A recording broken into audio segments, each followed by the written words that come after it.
Philadelphia Eagles get the win over the Pittsburgh Steelers, 27-13. Eagles move to 12-2. Steelers fall to 10-4. 10th straight win for the Eagles. Pulled away in the second half. Biggest play of the game to me, the Najee Harris dropped pitch. There's some wild stats from the second half in the Steelers for the Steelers, but that play when they were down 7 essentially set up the Eagles to go up 2 scores, and that was all she wrote. Yeah, pretty much gave the game away with that play. And it's one of those fumbles where it's like, again, all you got to do is catch the ball. Like, it's just a pitch play. And it was a perfectly accurate pitch. It was right to him. He just dropped it. So give me a couple seconds, 2-second rant here. Okay. Because I am, I'll admit. Anti-pitch play? No, I'm a bad Twitter account sometimes. Oh. Bad follow. Don't follow me on Twitter or X.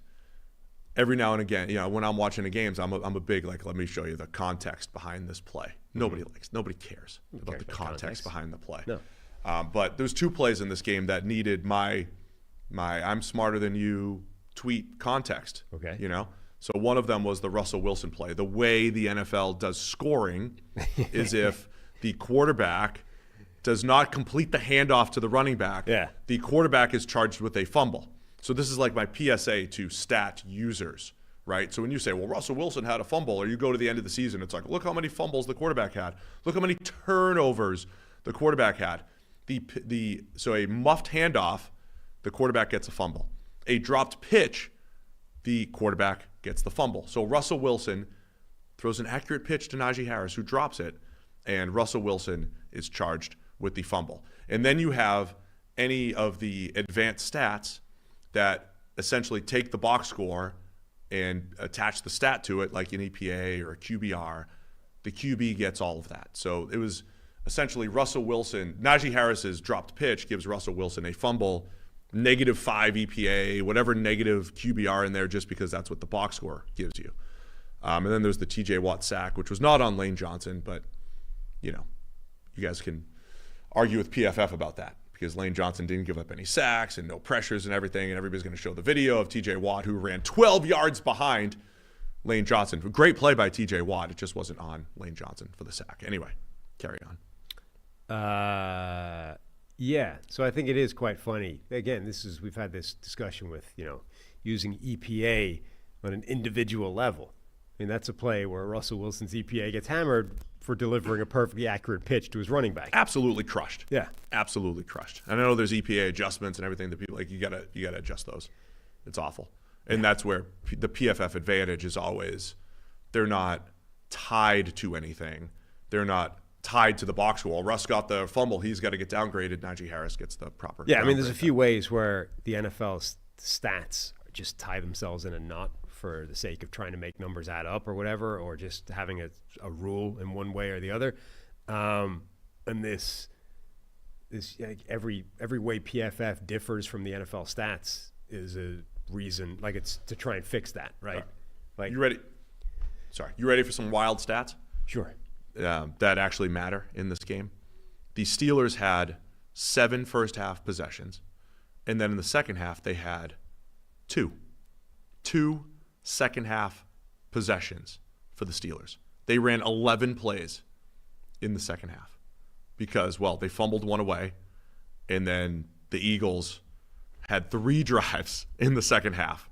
They went 13 plays for 52 yards or 47 yards, 13 for 74 yards, and then to seal the game, they get the ball back with 10:29 remaining, 2-score lead, and they sit on the ball for the rest of the game, 21 plays for 88 yards, a big third down run by Kenneth Gainwell to pick up the first down so they could take a knee and end the game. 21 play, 88-yard drive by the Eagles to end the game, which is why the Steelers never saw the football. Yeah.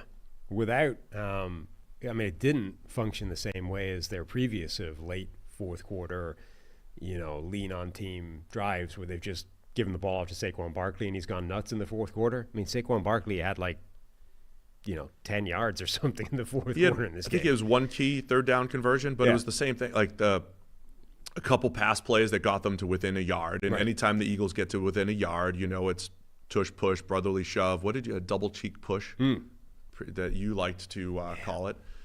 you just get into that territory where it's unstoppable. Yeah, but it wasn't the way they've normally run these games out, where they've just Saquon's put up like 100 yards in the fourth quarter and gone, and emphasized his MVP candidacy. It wasn't a Saquon Barkley-driven one. This is actually why it's really hard for a running back to win MVP, because you have a game like this where they scored 27, just didn't need him. Yeah. Didn't need him a whole lot, right? It's like, Derrick Henry, same thing, right? Like Baltimore hung whatever it was, 35 points on the Giants. Derrick Henry did not have a touchdown, didn't have a particularly big game.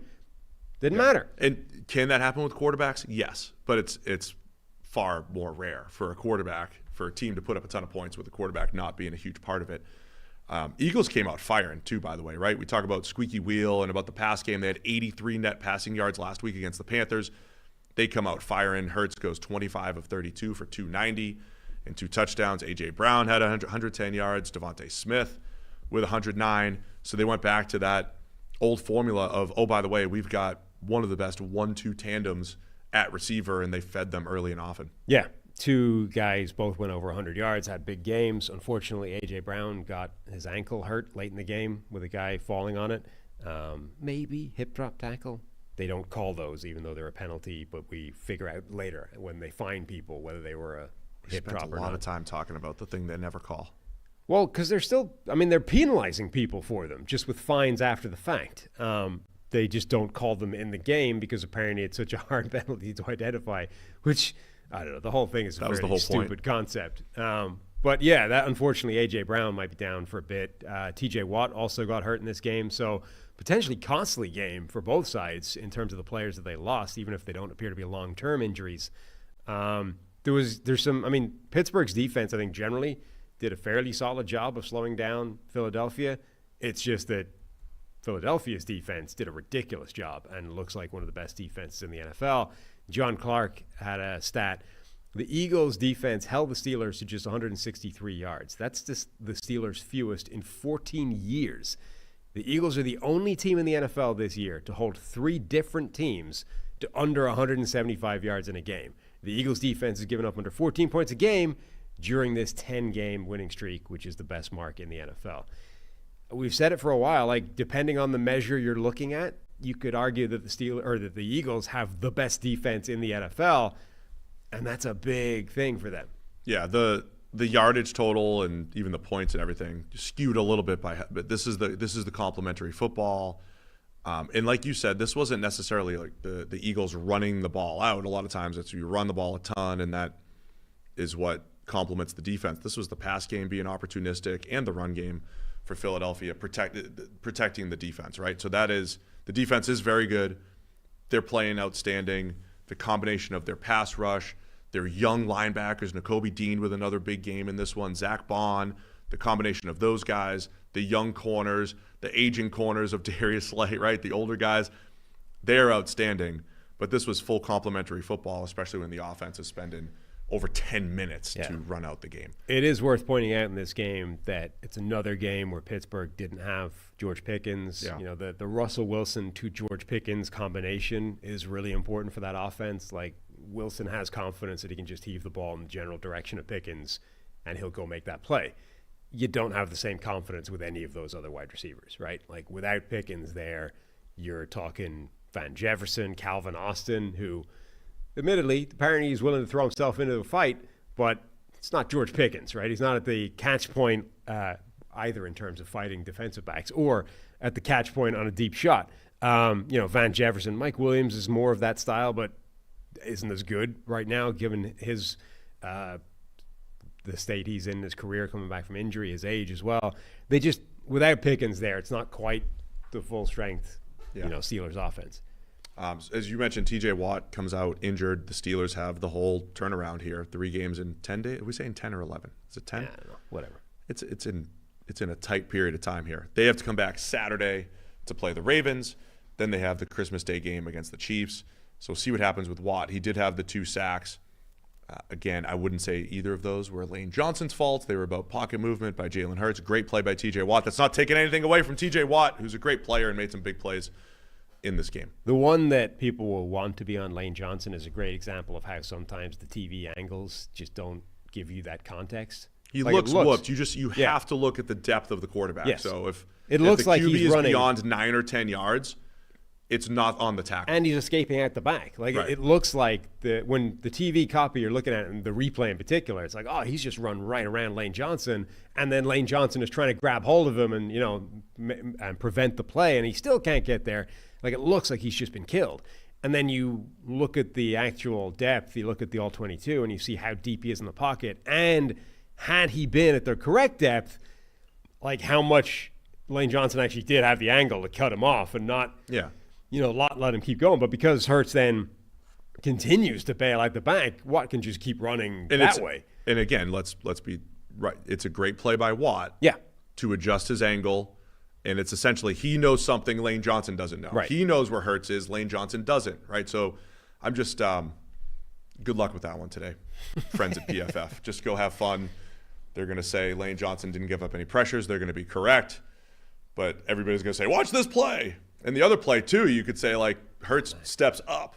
Yeah. And, You almost sent the voice into Kirk Cousins territory. I almost did. We're getting through. We're getting through the rest of the show with the voice here. There was something else. Darnell Washington also had one of the best blocks of all time and got penalized for it. Well, yeah, because it's a penalty. It's a great block. It is. He literally blocked Darius Slay. He engaged with Darius Slay at the 5-yard line, and the play ended when Darius Slay was slammed up against the stand.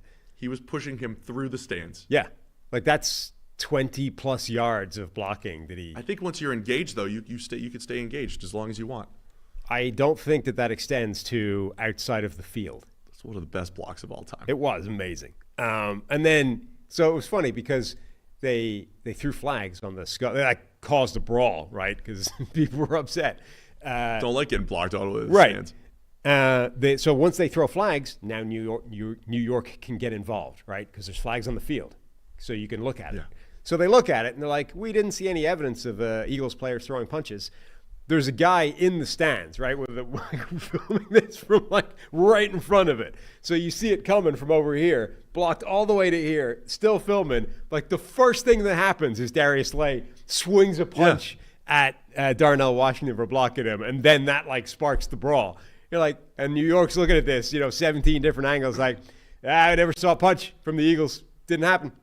So multiple Steelers players. Because Calvin Austin there, is New York allowed to use cell phone footage? Like 5'4", Calvin Austin launches himself into the fray to protect 6'10", 290-pound Darnell Washington. Washington and Austin both got penalized on the play. Right, but like Calvin Austin, the smallest player in that fracas, is protecting the largest player in that fracas, and they both get penalized, but no Eagles players do. Oh man, it was just a great play, and unfortunate sequence for the Steelers, because if it essentially knocked them out of, like, they ended up settling for a field goal. That was one of their field goals, right? They were knocked back. There was no offsetting or anything, like you said. That ended up being a pretty big play in the game, but an interesting one nonetheless. So Eagles get the win, and now because the Detroit Lions lost, Eagles sitting here at 12-2. With the opportunity to grab that number 1 seed, the all-important number 1 seed. Nick Wright's predictions all coming true. Coming true. He saw the schedule. He was looking up. So the Steelers had a couple of plays in this game where they kind of left. They didn't take advantage of what was there. I mean, that was a costly play. The Najee drop on the pitch we talked about. They dialed up a flea flicker and got Calvin Austin one-on-one with Zach Bond, the linebacker. I mean, that's a pretty healthy mismatch. Wide open. They get it to him. It's like a 30-yard catch, but the pass was just bad. I mean, he led him effectively back into Zach Bond as opposed to my speedy wide receiver is running past the linebacker. If I put it out in front of him, it's a touchdown. So they kind of left some bigger plays on the field in this game. Anything else on this one? No. Steelers still in control. I mean, they're a game up on the Ravens in the North right now. There's still a battle to be had there. They're going to play this week, as we said, and the TJ Watt injury is going to be huge to keep an eye on here. Thanks for watching all the way to the end of our video. For more great content, click here to subscribe and here to watch another video. We'll see you again soon.